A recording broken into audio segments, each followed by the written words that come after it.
लक्ष्मीच्या पावलांनी च्या मालिकेत आज काय होणार आहे ते आपण पाहूया। तर चला बघूया। तर इकडे राहुल हा घरामध्ये चोरून लपलेला असतो। तर आबा हे त्याला बोलतात की तुला लाज वाटली पाहिजे, तू लपून छपून इकडे येतोस आणि चोरी करायला येतोस।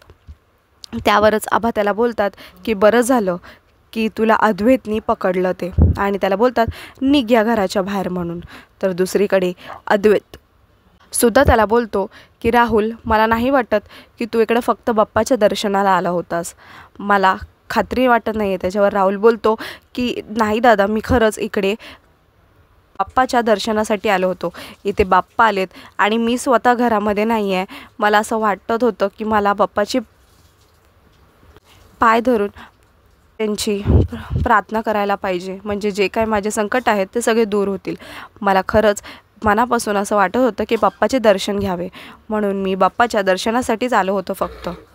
त्यावरच तो बोलतो मी दर्शन घेऊन हा निघूनच जाणार होतो। त्यावर त्याला विचारतो मी तुला आवाज दिल्यावर तू डचकलंस का? त्यावरच राहुल खोटं असं कारण देतो, बोलतो मला असं वाटतंय की तुम्हाला सगळ्यांना समजल्यावर तुम्हाला नाही आवडणार मी इकडे आलेलो। तर सरोज ही अद्वैतला बोलते की ह्याला आताच्या आता घराबाहेर काढ, हा सरळ सरळ सगळ्या गोष्टी ह्या खोटं बोलतोय, मला नाही वाटत आहे की हा खरा बोलतोय आणि नक्कीच काहीतरी कारण असेल म्हणूनच तो या घरात आलाय। तर तिकडे बाजूला उभी असलेली रोहिणी मात्र विचार करते की हा मूर्ख मुलगा स्वतः पण अडचणीत येतो आणि त्याच्यासोबत आता तो मला पण त्याच्यासोबत अडचणीत आणणार आहे।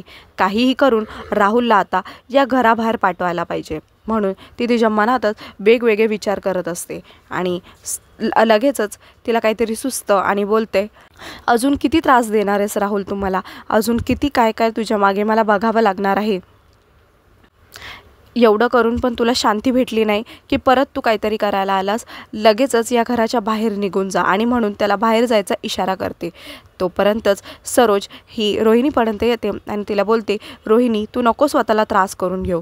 त्यावरच सरोजला ती रडत रडत नाटक करायला सांगते की सरोज तू आत्ताच्या आत्ता ह्याला घराच्या बाहेर काढायला सांग, नाहीतर मीच ह्याला धक्के मारून ह्या घराच्या बाहेर काढेल। म्हणून ती राहुलला घराबाहेर जा म्हणून असा इशारा करते। राहुल तिचं ऐकतो आणि घराबाहेर जायलाच निघतो। रोहिणी तर मात्र रडायचं नाटकच करत असते। राहुल जितक्यात तेवढ्यातच तिकडे रोहिणीला आधार देत असलेली सरोज बोलते बघितलंस, तुझ्या आईला सुद्धा आता तू इथे नकोयस, तुझ्या आईला सुद्धा तू इथून जायला हवायस, म्हणून लगेच निघ। तोवर अद्वैत त्याला बोलतो शूज घाल आणि जा। तो शूज घालायला जातो आणि तितक्यातच जेव्हा तो शूज घालत असतो इतक्यात अद्वैतला काहीतरी सुचतं आणि अद्वैत त्याला मागे ओढून घेतो आणि त्याला बोलतो, त्याला सरळ सरळ विचारतो की मला माहिती आहे की तू इथे बाप्पाचं पाया पडायला नव्हता आला होतास। रोहिणी शॉक होते आणि त्यावरच अद्वैत विचारतो जर तू इथे पाया पडायला आला असतास तर तू शूज मात्र मागेच काढले असतेस, सगळ्यांसमोर का काढले शूज? आणि पाया पडताना सुद्धा तुझे हात हे बाप्पाच्या पायापाशी नव्हते, हे मी सरळ सरळ बघितलंय। त्यावरच तो राहुलला सरळ विचारतो खरं खरं सांग आता तरी तू इथे कशाला आला होतास म्हणून, मला खरंच वाटत नाही आहे, अजूनही मला तुझ्या बोलण्याचं पटत नाही आहे की तू इथे बाप्पाच्या पाया पडायला आला होतास। म्हणूनच तो राहुलवरती वेगवेगळे आरोप लावायला सुरुवात करतो।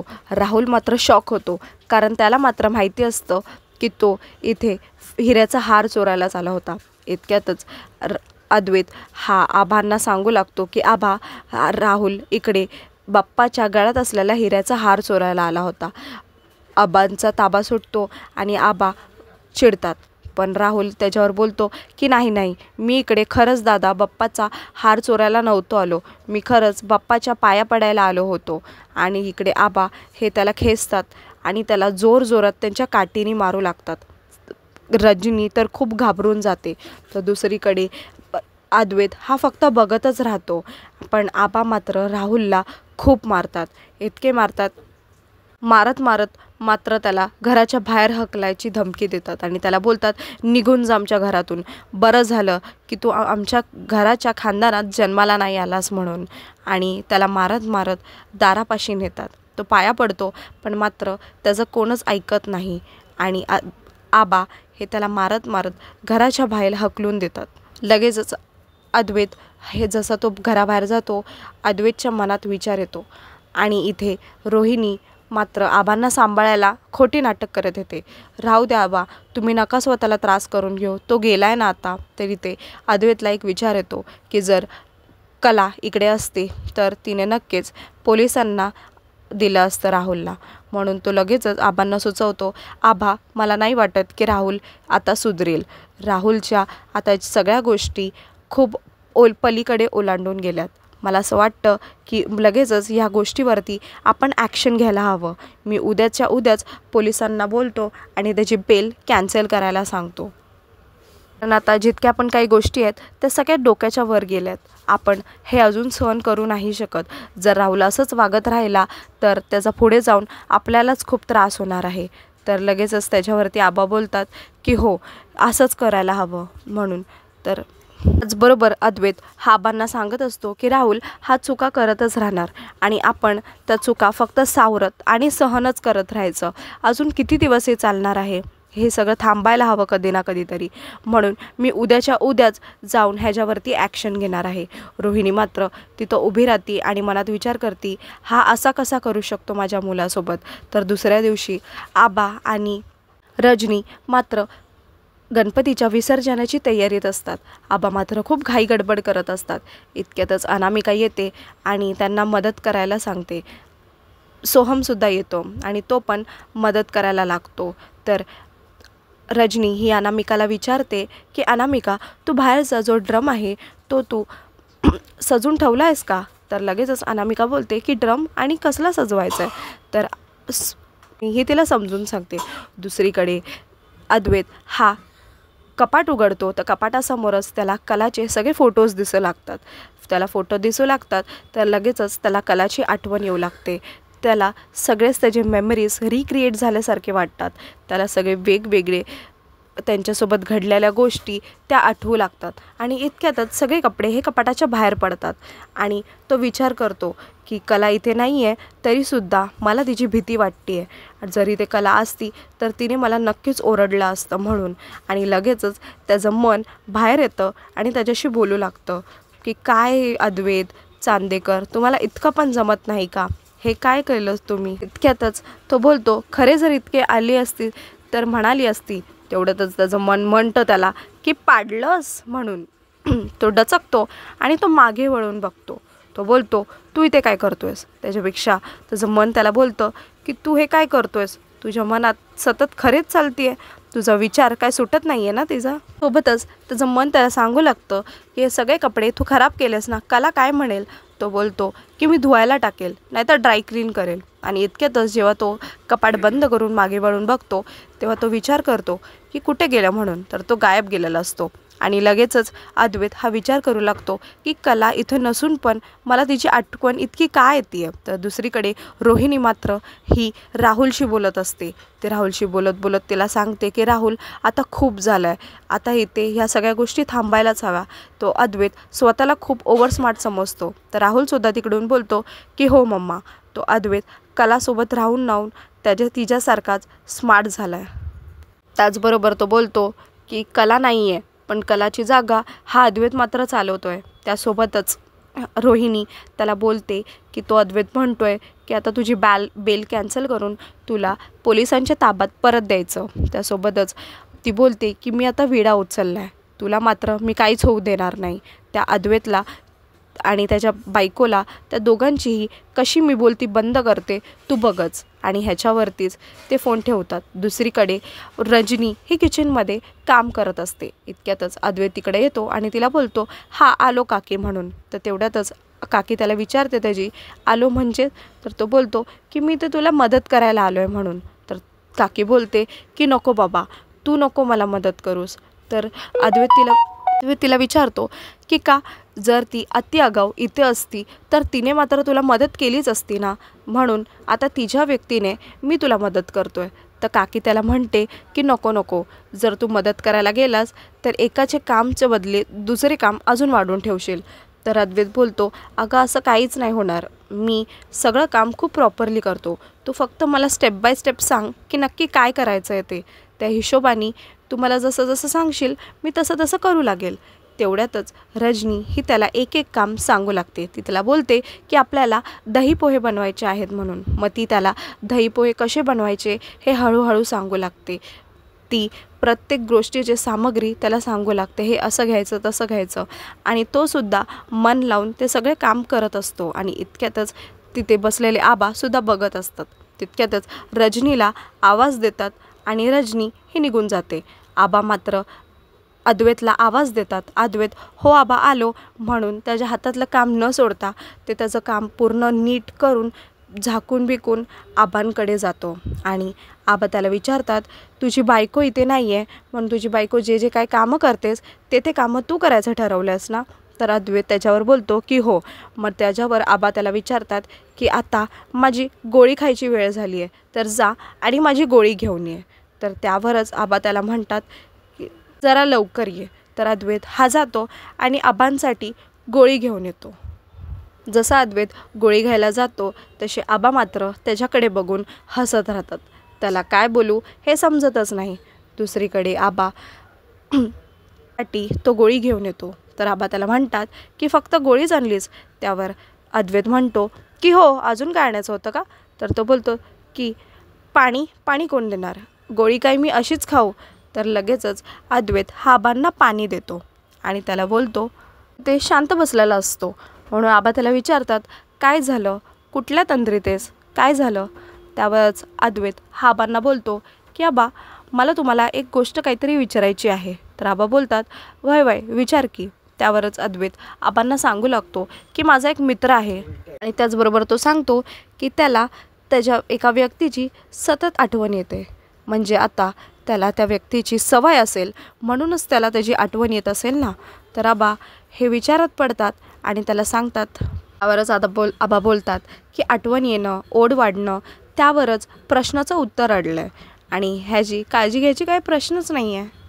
त्याचबरोबर ते बोलतात की ह्याच्यातच उत्तर आहे तुझ्या मित्राच्या प्रश्नाचं. तर अद्वैत त्यांना विचारतं की म्हणजे नक्की उत्तर काय आहे, तुम्ही मला नीट विस्तारातून सांगू शकाल का. तर आबा लगेचच अद्वैतला त्यांच्या लग्नाबद्दलच सांगू लागतात. त्याला बोलतात इकडे ये. म्हणून ते जागेवरून उठतात आणि त्याला सांगतात की जेव्हा माझं आणि शारदाचं लग्न झालं होतं ते सांगतात जेव्हा आमचं लग्न ठरलं होतं तेव्हा आम्ही एकमेकांना नीट बघितलंसुद्धा नव्हतं. कारण तेव्हा तुमच्यासारखी अशी सिस्टीम नव्हती. म्हणजेच लगीन ठरलं की लगेचच एकमेकांशी फोनवर बोलायचं, त्यांना भेटायचं असं काही नव्हतं त्या काळी. त्याचबरोबर ते सांगतात की आता मी ठरवलं की लग्नाच्या वेळेसच माझ्या बायकोला मी नीट बघायचं. पण कसलं काय तेव्हा पण मला तिला नीट काय बघता आलं नाही. तिच्या डोक्यावरती ते मुंडावळ्या प्लस ते हार बीर सगळं काय असं होतं म्हणून मला तिला नीट बघताच आलं नाही. जेव्हा आमचं लगीन झालं तेव्हा आम्ही एकमेकांना नीट बघितलं आणि तिनेसुद्धा बघितलं की आता हो हा माझा नवरा म्हणून. आधी मात्र आम्हाला एकमेकांचा खूप राग यायचा. आधी मला तर तिचं वागणं सहनच व्हायचं नाही. खूप चिडायचो, राग करायचो आम्ही एकमेकांचा. पण नंतर जसं आम्ही एकमेकांना समजून घ्यायला लागलो, एकमेकांशी नीट विस्तारपणे बोलायला लागलो, आम्ही एकमेकांना वेळ द्यायला लागलो, आम्हाला एकमेकांची सवय झाली. त्याचबरोबर तो त्याला सांगतो की नवरा बायको ह्यांचं जे नातं असतं ना ते खूप अटूट असतं. त्यांना जेवढे त्यांची भांडण असतात त्याच्यापेक्षा जास्त प्रेम असतं. मला पण तेच झालं होतं. माझं पण तिच्यावर इतकं प्रेम होतं की नंतर तिच्या सहवासात राहून माझं तिच्यासोबत भांडण कमी आणि प्रेमच जास्त वाढायचं. हे सगळं अद्वैत मात्र आबांचं नीट लक्ष देऊन ऐकतच होता. आबा त्याला सांगत असतात की आपला जोडीदारच आपल्या सुखात आणि दुःखात आपल्यासोबत असतोच. आणि त्यानंतरच ते सांगतात की तिला जाऊन इतकी वर्ष झाली तरीसुद्धा माझं मन अजूनही काय मानायला तयारच नाही. त्यावरती अद्वैत हा निराश होतो आणि आबांजवळ जातो. आबांना धीर द्यायचा प्रयत्न करतो. त्यांच्या मांडीवर हात ठेवतो आणि त्यांना धीर देतो. त्यावरच आबा हे अद्वैतला सांगतात की शारदा अजून पण माझ्या आजूबाजूला कुठेतरी आहे असं मला नक्कीच वाटतं. आणि त्याबरोबरच ते अद्वैतला सांगतात की सवय लागणं म्हणजेच ही काय छोटी मोठी गोष्ट नाही आहे, सर्वात मोठी आणि महत्त्वाची गोष्ट असते आणि हीच गोष्ट तू सांग तुझ्या मित्राला, असं म्हणून आबा हसू लागतात. दुसरीकडे अनामिका ही आतमध्ये येते आणि सगळ्यांना सांगते की विसर्जनाची मात्र सगळी तयारी झाली आहे.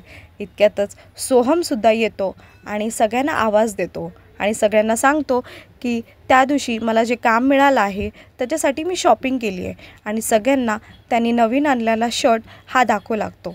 अद्वैतला, अनामिकाला आणि त्याच्या आईला. अनामिका बोलते की मी तुझ्यासाठी खूप खुश आहे आणि त्यासोबतच रजनी ही त्याची नजर काढते आणि लगेचच अनामिका धावत जाऊन बाप्पाजवळ असलेला मोदक हा सोहमला भरू लागते.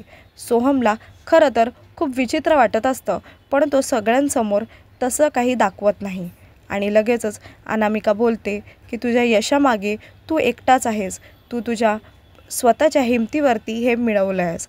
हे सगळं पाहून रजनीला खूप आनंद भेटतो आणि त्याचसोबतच आबांनासुद्धा बरं वाटतं.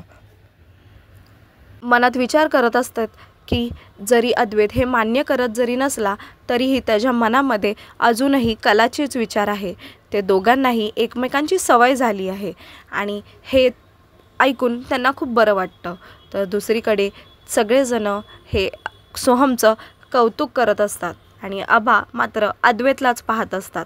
तर इकडे दुसरीकडे अनामिका मात्र स्वतःच्याच मनात बोलत असते की तुझ्या यशामागे हे सगळं जे काय आहे ना, हे मी एका मिनिटात खतम करेल आणि खोटी स्माईल देऊन त्याला बघत असते. तर इकडे अद्वैत हा खोलीत येतो आणि त्या सगळ्या गोष्टींचा विचार करत असतो जे आबाला त्यांनी सांगितलं आहे. आबांच्या प्रत्येक गोष्टीचा तो विचार करू लागतो. ते जे काय म्हणाले सगळं आठवू लागतो आणि त्याच्यासोबत जे काय घडलं आहे ते मात्र तो रिइमॅजिन करत असतो की कला त्याला काय बोलली होती, तो नेमका कलाला काय बोलला होता. सगळ्या गोष्टी त्याला एक एक एक एक करून आठवू लागतात आणि त्याचबरोबर आबांनी त्याला काय काय सांगितलं होतं ते सुद्धा आठवू लागतात आणि लगेचच त्याला हे सुद्धा कळतं की मला खरेची आठवण येत नाही आहे असं वाटत होतं, पण मुळात मला खरेची आठवणच येते आहे हे मात्र खरं आहे आणि ही गोष्ट मी आता नाही नाकारू शकत. आणि तो कला जे काय बोलते ते सगळे गोष्टी त्याला आठवू लागतात. तो त्याला विचारत असतो की तुला का करायची कॉम्पिटिशन, त्याच्यावरचे तिचे उत्तरं की पहिल्यांदा मला प्रयत्न करायचा आहे सरोज मॅडमसोबत, असं सगळ्याच गोष्टी तिच्यासोबत घडलेल्या त्याला आठवू लागतात आणि त्यानंतरच तो ठामपणे बोलतो की हो, आता मी सांगू शकतो की मला खरेची आठवण येते.